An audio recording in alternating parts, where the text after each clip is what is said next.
Welcome to the Jazz Flyte Podcast. I'm your host, Darrell Scott, and together we will dive into the lives and careers of the jazz legends who have left a rhythmic imprint on the world.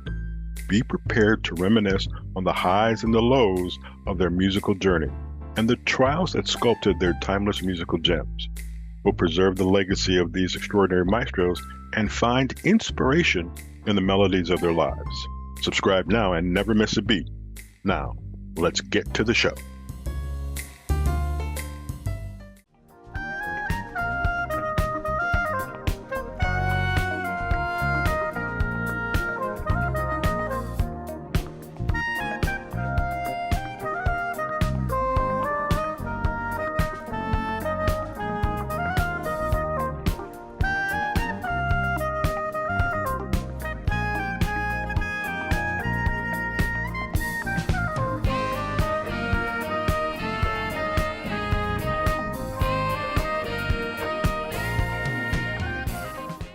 Hi, everybody. Welcome to the Jazz Flyte Podcast. I am Darrell Scott. Our guest today, all I'm going to say is this. One of my favorite artists of all time was George Howard. Great guy, great music. Shame he passed so soon. And this gentleman has kind of the same relationship that I do with George. Ladies and gentlemen, this is Dee Lucas. Dee, how are you doing today? I'm doing great, Darrell. How are you doing? Thanks for having me. No problem. I'm doing the best I can with what little I got. It's probably far warmer where you are than it is here, but at least I got up this morning. But here's the first thing that gets me. I'm a saxophone fan, but I also realize there's a million different saxophone players out there and all kinds of genres. Why did you pick the saxophone? Actually, my first love instrument was a bass guitar. Really? Because when I was growing up, I used to listen to a lot of the funk. So one of my favorites was Bootsy. And it didn't help that he had this crazy star-shaped guitar that I was fascinated with. And I said, you know what, I kind of like that. So I kind of navigated to bass, but I did not start liking the saxophone until I went off into college. And I started listening. And that's when I got turned on to a lot of the contemporary jazz cats that was taking a lot of the R&B stuff and flipping it. But then I started doing some deep dives into Coltrane, Miles, and the horns and stuff. I said, okay, I like Coltrane. I said, I like saxophone. So, and I think it was kind of, to me, a close resemblance to the voice. So let me take a shot at that instrument. Right. And this is where I am with the soprano. Out of all instruments, it's a very difficult instrument to learn. I did not know that at first. I did not know that until someone told me, but I stayed with it. So this is where I am. I'm primarily with a soprano. I do some tenor, but mostly soprano. What is the difficulty in playing the saxophone? I don't think there's a difficulty. I think all of the instruments are respectively challenging, but I think it's all about a discipline. If there's a such thing as what makes the saxophone so difficult or challenging, it's air control, breathing, breath control.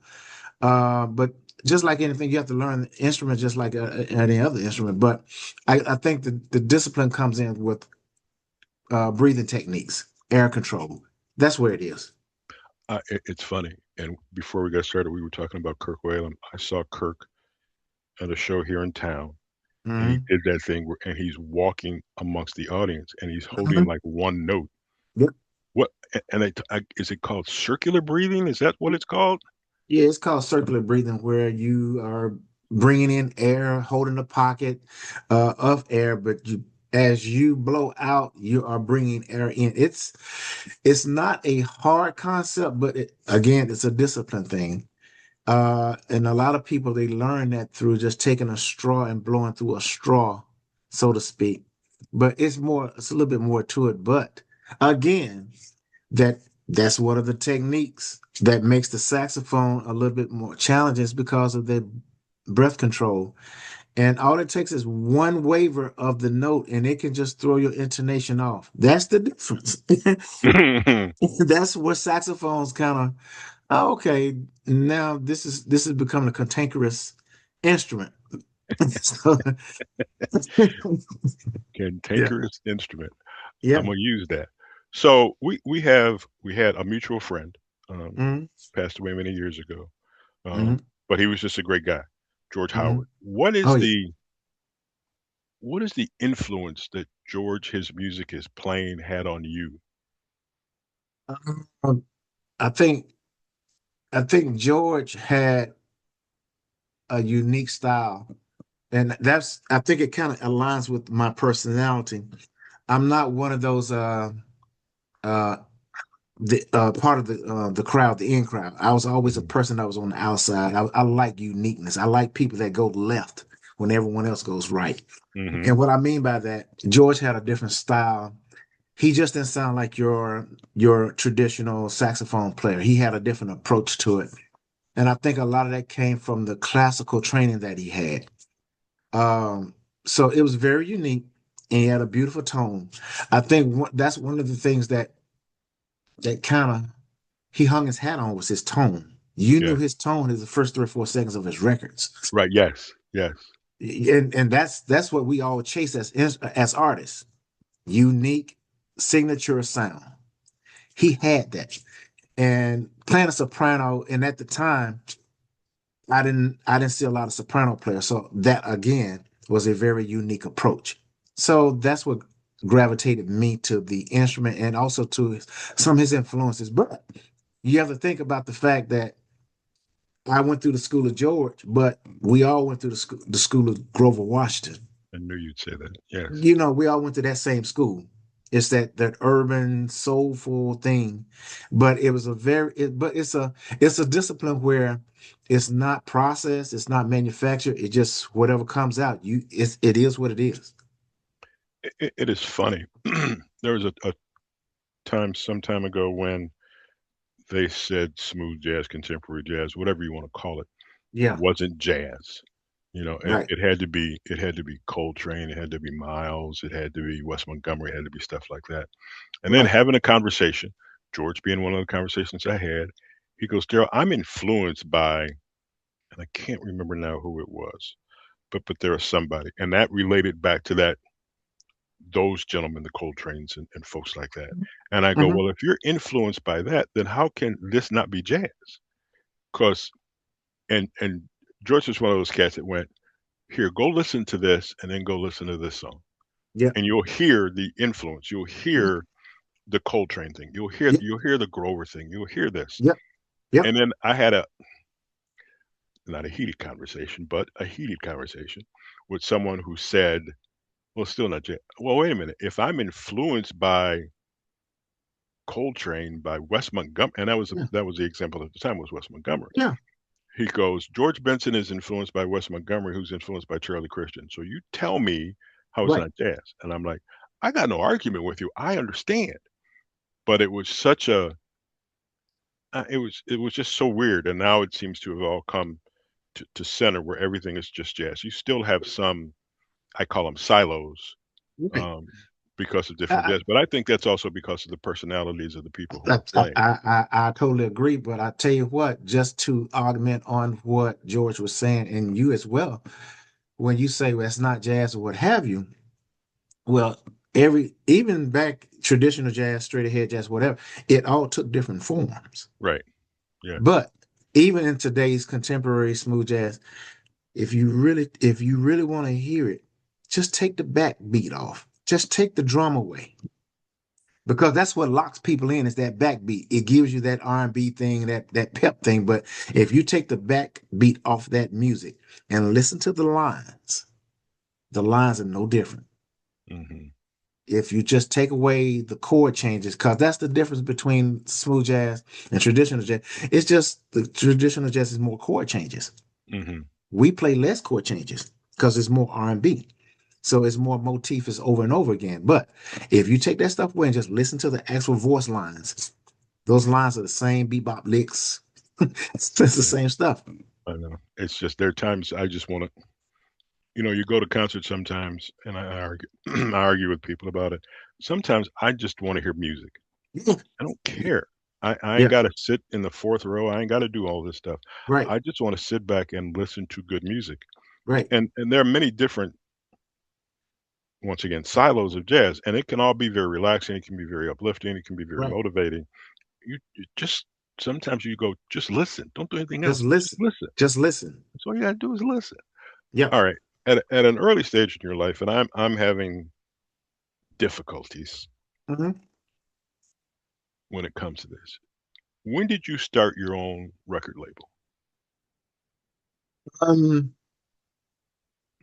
I did my first one when I started my solo career in 2004. And it's an independent label, of course, you know. Right. I did it in '04 and then ran that one for about maybe 10, 15 years. And then I started another label, which is the current one that I have now, ODL Hmm. Music. I did that in 2016. But to answer your question, I started basically when I started my solo career in '04. Why did you start? This is the dynamic I'm having. Why Sure. did you start your own record label as opposed to having, I'll call them big box record companies behind Sure. you? Good question. Um, Number one, before I got into the music game and before I wanted to, get into it as a creative, I've always said to I want to be an entrepreneur. Hmm. I want to own something. Whatever I do, I want to own it so I can pass it as a legacy. And so often, and I'm tying this to say this, so often you have to understand and go the route that works for you because some people prefer a record label. They need a record label because they don't have the time or the infrastructure to do their own support. I'm built different. I like to have my hands on everything I do. I mean, I like help. I like a team. A team is important, but I need to know what's going on. I like to be the decision maker on what I want to do because at the end of the day, my It's name all is you. on it. It's Right. on me. And I want to control my content. All right. Before we go any further, let's listen to some work that you've done. Let's take a listen to Tighten Up. Mm. Folks, this is not the Archie Bell and the Darrell songs. And if you know what I'm Right. talking about, number one, you're old. But number two, I asked Dee about it. He says, no, it's not. So this is Tighten Up on the Jazz Flyte Podcast with our guest, Dee Lucas.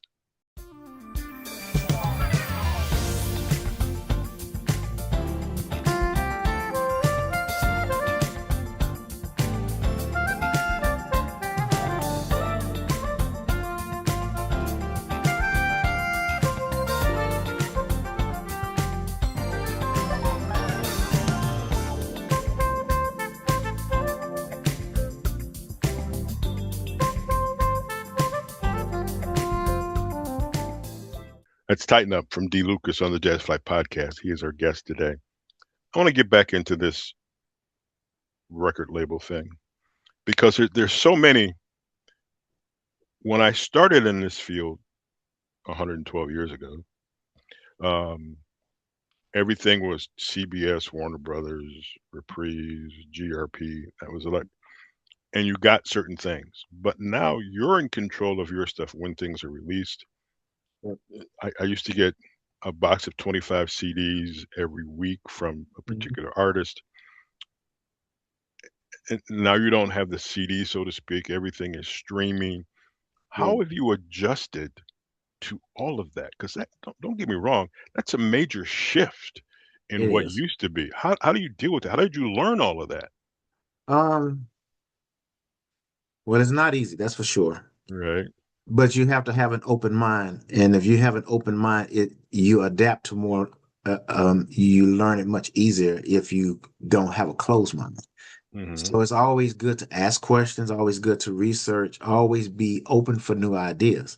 However, the change was never easy because we were all built and locked in on a certain medium right, for music. But then streaming came, it just changed the game. But not only did it change the game in music, but it changed the game in everything else, like movies. No one right, goes by VHS anymore, they stream it.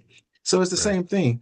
But how do you monetize it? Well, even to this very day, the reality of it is everyone don't stream.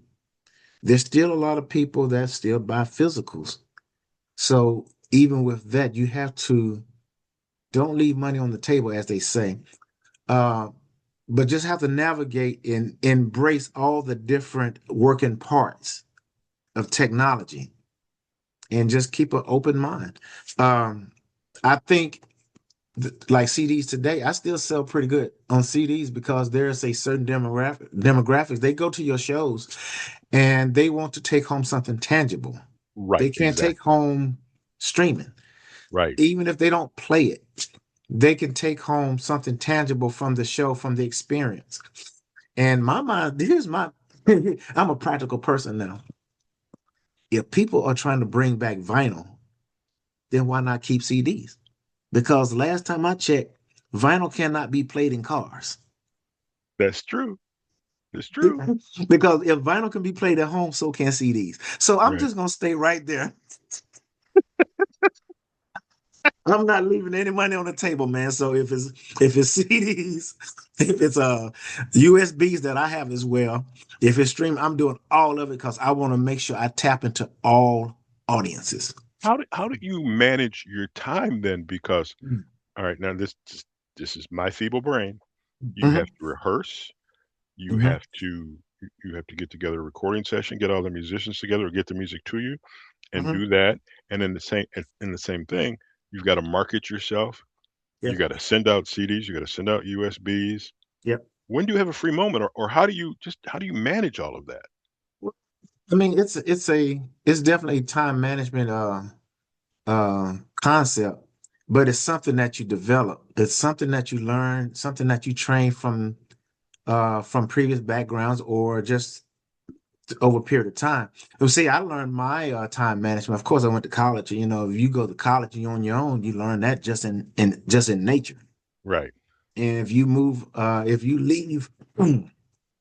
leave home at the age of 22 and move to a big city called Atlanta at the age of 22 on your own, you're gonna have to learn how to manage something. Yes, that's true. Or if I worked at IBM corporate America, that's all about structure. And I'm not having a 9 to 5 is about structure, time management. So all that stuff kind of builds itself, the muscle memories to what I'm doing now. So that's not something that you woke up with. It's something that was built over a period of time and you developed that. I, I, to me, it's amazing, and everybody that I talk to has a plan. If Hmm. I sit down and go tell me what's your typical day, I get a very structured answer.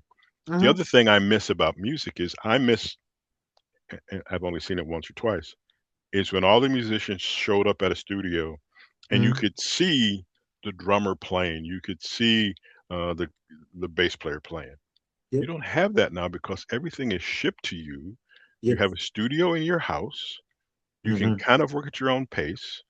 Hmm. But if somebody, so if somebody screwed up, you can't look at them and go, we need to do that over. Do you have to then email them, go, okay, I need this particular part done over again? How does that? I thought the personal thing was great. Yeah. So that's the thing Um, I miss. that is definitely a relationship that is definitely missed because not only are you um, working together with another person, you're also developing a bond Hmm. during that time. However, the technology has made things so much better. I would say it's more of a plus than a negative because now you're talking about a cost savings. Hmm. And like what we're doing now, Zoom. I mean, if we want to hear something that doesn't sound right, I can tell them right now through Zoom, and they can Right. get it done. However, like you say, the room feel, you are developing relationships as you work together. So it's a pick and choose moment there, but I can honestly embrace that the way we do it now, it really helps us in the long run from a cost saving standpoint. So how many albums have you done? How many projects have you done? I don't know what they call them, albums, CDs, whatever, but how many Yeah, projects yeah. have you done? I have released 11 worldwide, 11, and I'm working on 12. Matter of fact, I'm working on my last song this week, and that I wrap up number 12. So average 10 songs. So we're talking 120 songs throughout your career. How many songs, that file cabinet that's to your left, that's full of nothing but, let's say, unfinished music, how many songs do you have in there?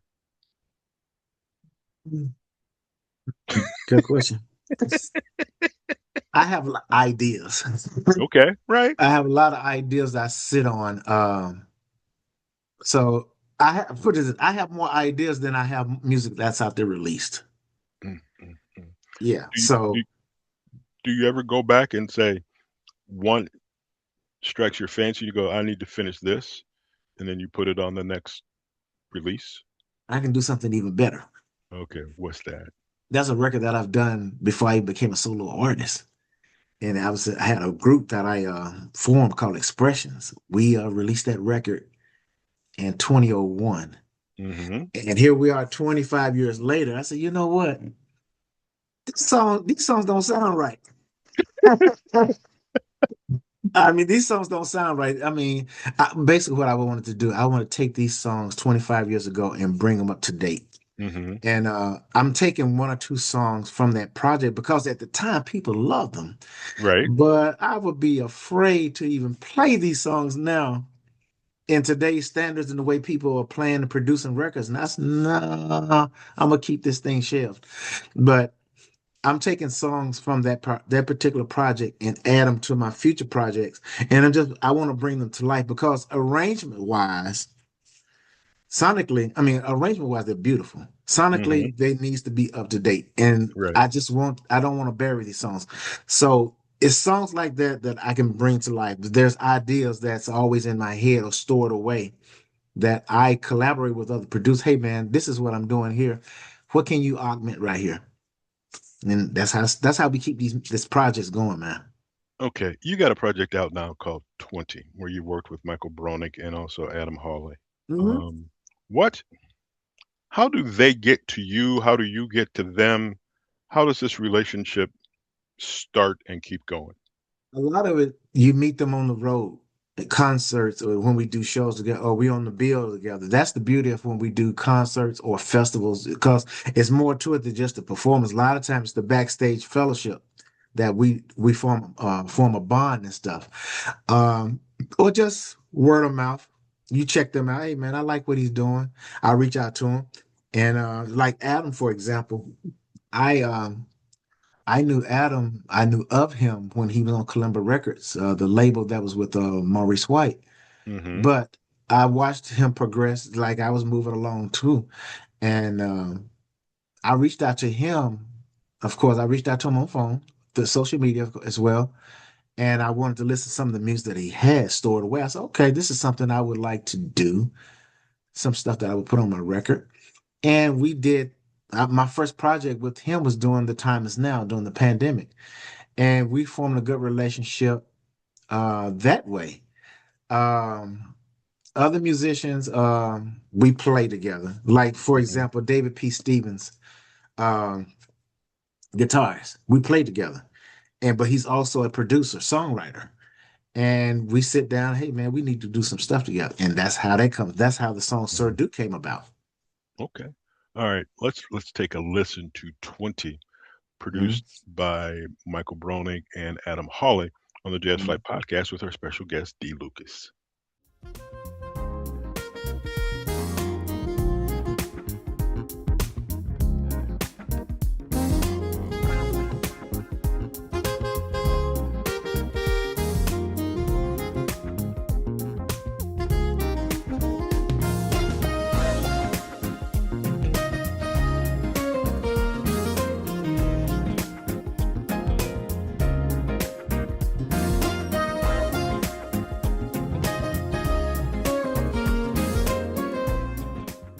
That is called 20. Why was why the title 20? Is it 20 years? What is it about?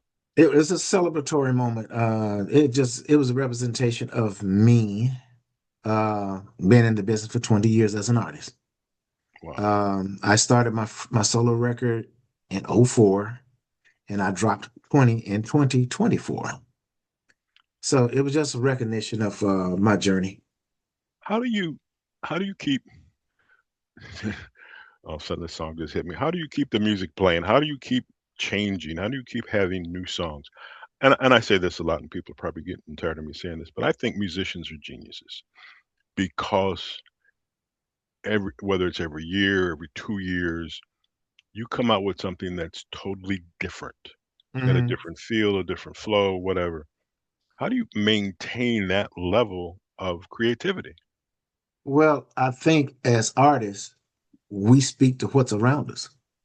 And what I say is that things are constant changing around you. Nothing stays the same. The technology around us don't stay the same. The way we move as in society, it changes. Business change. Um, the way you do banking, it changes. Yeah. You know what I'm saying? Yeah. Everything that you do changes, so you have to kind of speak to what's a reflection of how you live, and that's basically what we as artists. That's what we write about. What we see, Hmm. we write about what we experience, but we also try to write about what we experience. Hope that it connects to.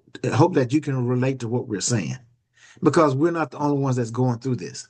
So if you're going through it, our mission is to make you understand, make you feel better about what you're doing or what you're going through. So you have your second taste of being your own record label, Hmm. ODL. Hmm. I'm not going to tell you what I thought when I first saw that, but what does ODL stand for? That's my name, Orlando Demetrius Lucas. Oh, I didn't think of that. So why'd you start the second one? Well, I think it was time for a change. I had made some progress, but there are some things that I wish I could have done differently. So I just wanted to uh, wipe the slate clean, a fresh start, Hmm. new ideas, and with a brand new identity. Because if you take those songs from the previous label, opposed to the songs that's on the ODL, there is a shift in the music, but it's also a shift in the approach on how I did business as well. Okay. So change is good. So is it just you on ODL or do you have other artists? For now, it's just me, but I will eventually be adding some artists. Timing is everything, though. I want to make sure that I get the right artist that understands the mission, the direction uh, of the music, of what I like or what I would like to see. But that's a timing thing, and I just don't want to put anyone on a label just because I have someone on the roster. They have to mean something. They have to. They have to be in it. So do you audition people then? Do you just listen No, and then you'll reach out? no, I wouldn't audition. Basically, I see out there what they're doing from a natural instinct. If they are playing a certain way, if I watch how they move from a certain personality, that's the person I want, because I don't want you to try to manufacture something that's not. I want to see you as you are. Then I take that and we work from there. Do you think that there's more musicians, more artists that are going to I'm going to have my own record label. I'm going to be my own person. Is that becoming far more popular than the big box record labels? I think so, because really there's not really that many major labels out there. There's only so many that can get on a label, and there's only so many artists that's going to get the attention from a label. So, and I think a lot of artists understand that. And when you couple that with today's interaction with social media, it makes sense. It's more cost effective. You Hmm. can do things at your own pace. Now, you have to understand that when you do things from an independent standpoint, you got to think the long game. You can't Yeah. think the now because you don't have the now money. You got to think long term. This is a process, it's a journey, it's not a race. So you cannot, just like you're on a label, you rely on someone to take your music over to Japan. Whereas, man, you can do that. But you could be just as quick if you start developing social media groups and followers over in Japan yourself. Mm. So last question about this. So if you had to partake of information to that you need to give to somebody about starting the benefits of running your own record label, what would it be? What would you tell them? Ownership. Far and few in between. It's about ownership. It's about your content because that is the long monetization. It's not quick. That's something that can sustain you for years to come. But content ownership is key and control of how you want your creative art to be presented. So often we may be on a label and it's not about you. It's about the decision making from other people Mm, that's gonna put the best product out there from the way they see it. It's not always about the way you see it because their job is to make money. Their right. job is to be profitable. So that is the biggest thing I would say. Hey, content ownership, and control. Nice. All right. Couple of long-term kind of questions. What are you working on now? You say you've got a piece you're working on. Is this for your latest album? Latest album. I have a part one, part two album coming out. Actually, it's an EP. Mm-hmm. Heart and Soul, Volume One, and then eventually I'll do another Heart and Soul, Volume Two. So, Heart and Soul, Volume One is going to be 6 songs. If you call it an EP, that's yeah, I'd Right. say it's EP, but I will release it to the masses in June. I think it's going out June 19th. But what I'm going to do for some of the shows that I do is have advance release to people that Mm-hmm. come out to my shows. One of the songs that's already out is actually a lead single, which is currently out, No Strings Attached. That's my current song, and that's going to be one of the songs on the next record. Okay. All right. Yeah. And what is your social media presence? Because obviously that's a big thing, and especially with independent artists. What is your current social media presence? Um, let's see on Facebook. It's definitely growing.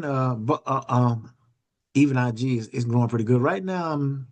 That's 7,000 on my music page.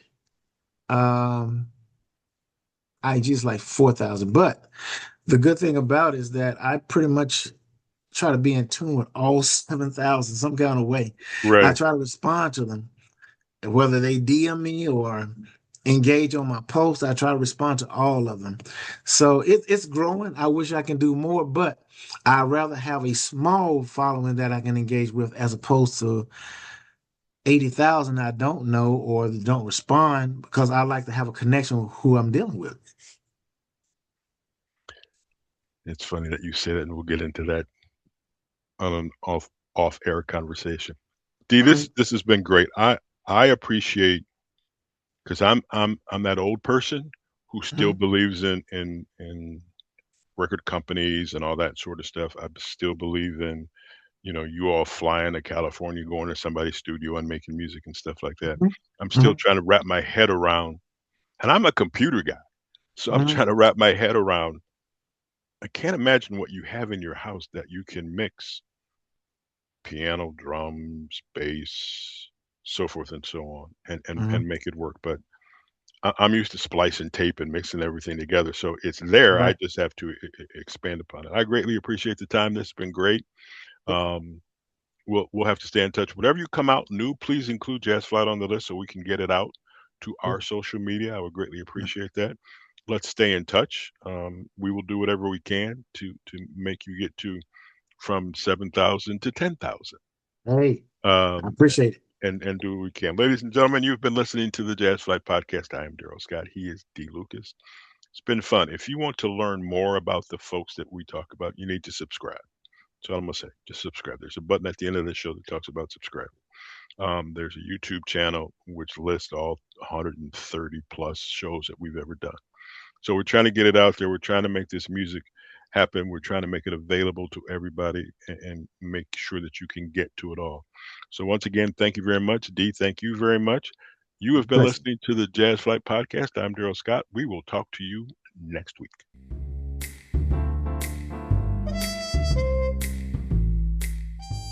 Thank you for tuning in to the Jazz Flyte Podcast. I hope you enjoy these stories and soulful melodies that grew through the doors of time.